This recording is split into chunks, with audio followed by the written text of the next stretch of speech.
अंतिम दौर। बहुत समय पहले की बात है। एक प्रसिद्ध ऋषि गुरुकुल में बालकों को शिक्षा प्रदान किया करते थे।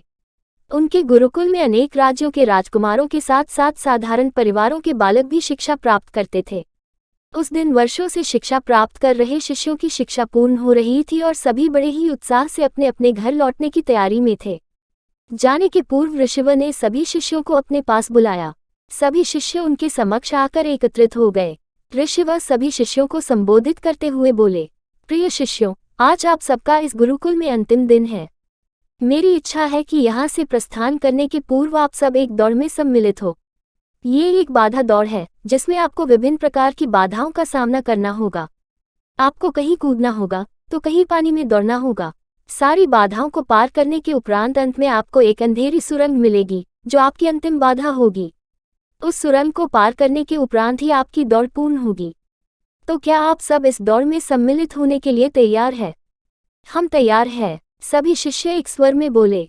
दौड़ प्रारंभ हुई। सभी तेजी से भागने लगे। समस्त बाधाओं को पार करने के उपरांत वे अंत में सुरंग में पहुंचे। सुरंग में बहुत अंधेरा था। जब शिष्यों ने सुरंग में भागना प्रारंभ किया तो पाया कि उसमें जगह जगह नुकीले पत्थर पड़े हुए हैं। वे पत्थर उनके पांव में चुभने लगे और उन्हें असहनीय पीड़ा होने लगी। लेकिन जैसे तैसे दौड़ समाप्त कर वे सब वापस ऋषिवर के समक्ष एकत्रित हो गए। ऋषिवर के उनसे प्रश्न किया, शिष्यों, आप सब में से कुछ लोगों ने दौड़ पूरी करने में अधिक समय लिया और कुछ ने कम। भला ऐसा क्यों? उत्तर में एक शिष्य बोला, गुरुवर, हम सभी साथ साथ ही दौड़ रहे थे, लेकिन सुरंग में पहुंचने के बाद स्थिति बदल गई। कुछ लोग दूसरों को धक्का देकर आगे निकलने में लगे हुए थे, तो कुछ लोग संभल संभल कर आगे बढ़ रहे थे। कुछ तो ऐसे भी थे जो मार्ग में पड़े पत्थरों को उठाकर अपनी जेब में रख रहे थे ताकि बाद में आने वालों को कोई पीड़ा न सहनी पड़े। इसलिए सबने अलग अलग समय पर दौड़ पूरी की। पूरा वृतांत सुनने के उपरांत ऋषिवर ने आदेश दिया, ठीक है, अब वे लोग सामने आए जिन्होंने मार्ग में से पत्थर उठाए हैं और वे पत्थर मुझे दिखाएं। आदेश सुनने के बाद कुछ शिष्य सामने आए और अपनी जेबों से पत्थर निकालने लगे। लेकिन उन्होंने देखा कि जिसे वे पत्थर समझ रहे थे वास्तव में वे बहुमूल्य हीरे थे। सभी आश्चर्यचकित होकर ऋषिवर की ओर देखने लगे। मैं जानता हूं कि आप लोग इन हीरों को देखकर अचरज में पड़ गए हैं। ऋषिवर बोले, इन हीरों को मैंने ही सुरंग में डाला था।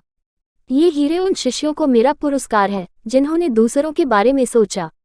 शिष्यों, यह दौड़ जीवन की भागम भाग को दर्शाती है जहां हर कोई कुछ न कुछ पाने के लिए भाग रहा है, किंतु अंत में समृद्ध वही होता है जो इस भागम भाग में भी दूसरों के बारे में सोचता है और उनका भला करता है। अतः जाते जाते ये बात गांठ बांध ले कि जीवन में सफलता की इमारत खड़ी करते समय उसमें परोपकार की ईंटें लगाना न भूलें। अंततः वही आपकी सबसे अनमोल जमा पूंजी होगी।